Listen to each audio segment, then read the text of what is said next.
All right, so the two MVP candidates for the WNBA this season, A'ja Wilson and Caitlin Clark, they battled it out today for the first time in a while. The Aces ended up getting the dub. It was a tough game for Caitlin as well as the Fever. A lot of stuff surrounding this game. I think it was a big game, one towards the MVP battle, because a lot of people have been saying Caitlin is creeping up as far as like the standings, which she is. She's playing like some of the best basketball of her career minus this game. Others are saying Asia's putting it out of reach. I said, before my other videos, I feel like it depends how you judge, the MVP standings, but I still feel like A'ja Wilson has the edge. We're going to look into everything because there's a lot of things surrounding this game. So a big thing people complain about from this game was the officiating. Caitlin Clark came out with this statement that said, CC on the physicality of Aces guards, and when the refs call offensive fouls, the offensive fouls are definitely surprising at times. I do feel like I get held quite a bit of contact throughout the game. It is what it is. I can use my quickness a little bit better. Just her talking about it. I'm gonna play the clip. Chelsea didn't guard me a ton, maybe a couple times. Jackie was usually the defender that was matched up on me, or when Colson came in. And honestly, they're all really good defenders. They're physical, they're strong. The offensive fouls are definitely surprising at times. I feel like I do get held and get quite a bit of contact throughout the games, and then you get hit with some of those when you take some contact and give contact back. It is what it is. I mean, I don't know, like apparently they see something different, and then we have to use our challenge to try to not let AB have a fifth foul in the third quarter that basically takes her out of the game. We lose a challenge, we lose a timeout. So that's tough as well. But I mean, they're going to be visible. They're going to do it again. It worked. But that's what I should expect at this point. That's kind of what every team does. I think I can use my quickness a little bit better, absorb a little more contact, set up cuts a little bit better. I thought overall I got a little bit tired and wasn't moving as fast tonight. So definitely will be a focus point on Friday. You can tell in the post-game interview, she definitely wanted to say more, but held herself back. She wanted to really call out the refs. I'll show some of the plays. She's been dealing with like bad officiating all season. It's not just her. A'ja Wilson had a comment, which I'm going to play about, the officiating, which I think it's just been bad all through the WNBA. But, since Caitlin has the biggest light in the W, people are kind of seeing it for her perspective. The officiating throughout the whole W is being exposed through what she's going through. Here's one play that was bad right here. She sold this perfectly. Like, people who flop a lot, I don't respect you, but I gotta respect this play. She sold this flop perfectly. I gotta tip my hat to her. I watched. So Caitlin had her hand on her chest. Most people who flop, they always do the little face thing, and she sold it perfectly. I gotta give it to her. This is smart. Yeah, that's a push off right there. She puts her hand in the chest of Tiffany Hayes. Tiffany sells it pretty good. Good sell, John. She sold it good. I gotta give it to her. Here's like a play from a different game.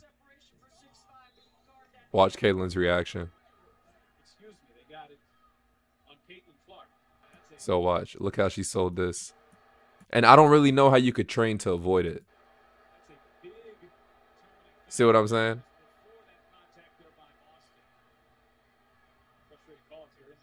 This is a play that has nothing to do with Caitlin. This is between Aaliyah Boston and A'ja Wilson, right? Like, they called a foul on Aaliyah Boston here. Coach at South Carolina. I don't know where the foul was. See what I mean? I could make probably a 30-minute video on bad officiating, but I don't, this vid's about something else. But bottom line is, like, the officiating been tough. There's like a comment A'ja Wilson made that still stands. I'm going to play that clip. Everyone has to do their job. It's from the players to the refs to the coaches. We all have to do our job. And I don't appreciate being looked at and stared at as if you're trying to intimidate me or act like I don't have the voice on this court. So, yes, we are messing up defensively, and it's like we're not engaged. And we need to get engaged, and that's on us. But also, it goes hand in hand. And that's it. And if I get fined for this, I'm terribly sorry, but it's ridiculous. We've been going through this all season, so everybody got to do their job.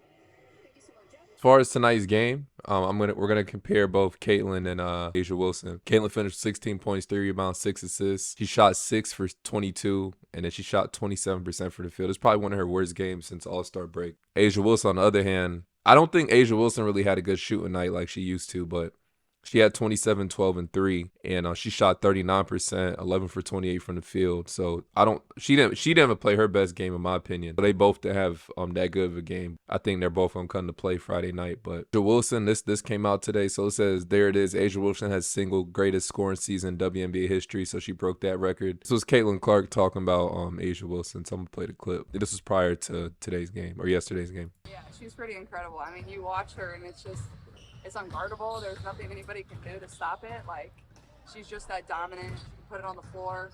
She's just so athletic. but also she affects the game on both ends. Like, she's a really good defensive player, great rim protector, just so athletic. And obviously she's been able to shoot the three pretty well this year too. So it's fun to watch. I mean, like I said, like, everybody in the league knows you can't guard it. You basically just live with what she's going to do to you every single night. It's just you contain it as best you can, and she's going to make some shots that are really tough. And like I said, like it's going to be a tall task. It's going to take multiple people. You just hope to contain it the best you can. Now, as far as the battle between the two, today, obviously, Asia won. She has the upper hand. She made history again. Friday night's also another big game. The Fever got to try to not get swept in the series against the Aces, so Friday night is definitely going to be a big game. They got to try to get that win. I think she'll come out to play. I just think she had a rough night. It happens. Better to have these games now than rather in the playoffs, so I think she'll be fine. I'm going to play this last comment that Caitlin made, and then I'll show the clips from the game, the comment Caitlin Clark had. I thought it was pretty cool. I mean, I grew up as a kid, obviously, from the state of Iowa, so like, you go to the pumpkin patch, you go do those type of things in the fall. Corn mazes are a lot more difficult than people probably think if you've never done one. Like, it's very easy to get lost in there, kind of scary if you're not with people. So I mean, I guess if I have time after the season ends, maybe hopefully I can get there. It's in Indiana, correct? Yeah, it's north. Yeah, okay. So yeah, pretty cool. I didn't think it was weird. I thought it was great detail.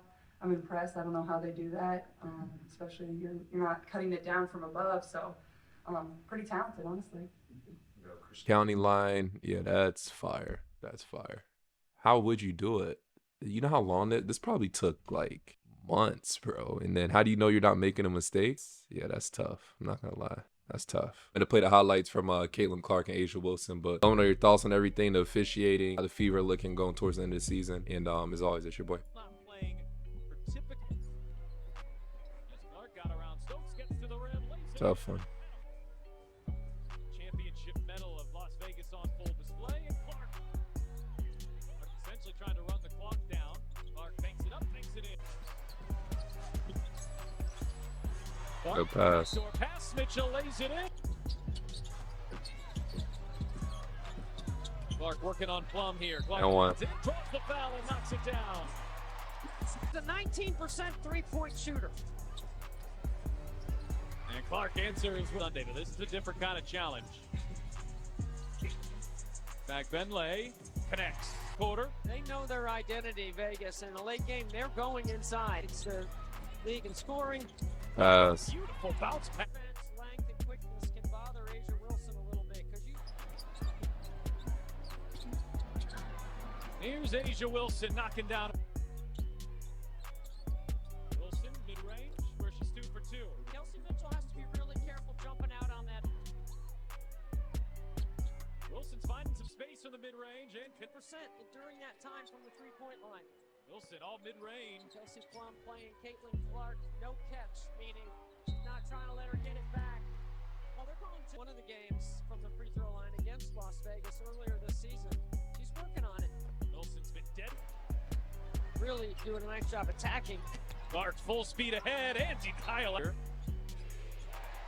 They were handed some blowout losses early in the season, but really Bro, her midi is cash, bro. this group has been even when she's off right now, she's right on, hitting the rim multiple times, even on her misses.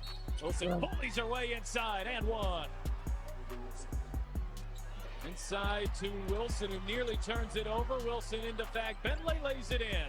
Indiana here. Wilson mid-range, 2 more. Wilson off the screen and another bindings from it. As Wilson drives and lays it in.